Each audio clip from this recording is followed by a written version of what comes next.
I wrote Everyday Love after my grandmother passed away a few years ago. I wanted to memorialize my grandparents' love story. They met in an elevator in a hospital where they both worked in New York City. She was a receptionist, he was a surgeon, and he asked her out to coffee. And their story is that they went out to coffee every day after that.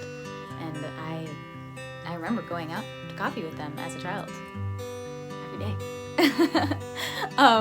We would go get donuts, and because I didn't like donuts as a child, I would get brownies. I usually tell a little story about who my grandparents are.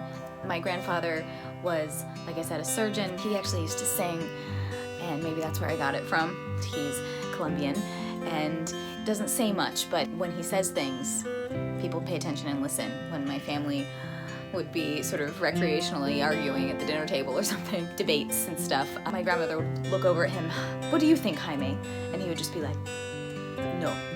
And it's like, okay, end of discussion. And then my grandmother talked a lot. She had this very resonant voice, loved meeting people and learning things, and she's also a ballerina in New York City, so she would enter rooms as if she was entering the stage. She would also say some very, very funny, strange things. The first time I ever brought a boyfriend home to meet my family, he was playing the guitar, and she said, "Well, wow, you can really make that thing sing."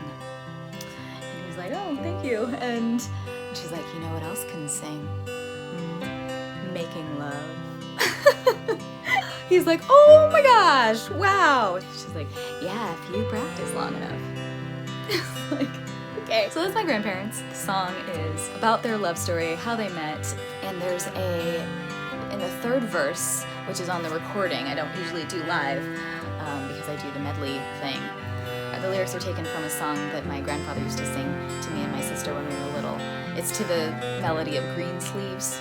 Away, away, come away with me, where the grass is green and the air is free. Come, come, come away with me, and I'll build you a house in the meadow. And there's actually a little violin part underneath the verse that has the melody of that. So the third verse of Everyday Love, I wrote about that and about him singing a song to my grandmother. So there's footage of, actually, if you watch the music video for Everyday Love on my YouTube channel, it's real footage from their wedding. And you can see him singing to her, and she's just loving it. Then they moved to Colombia, to Cali. They lived there for a while, and then when they moved back, they got a farm, a land in Florida, and they called it Cali Meadows. And that's where I grew up. So that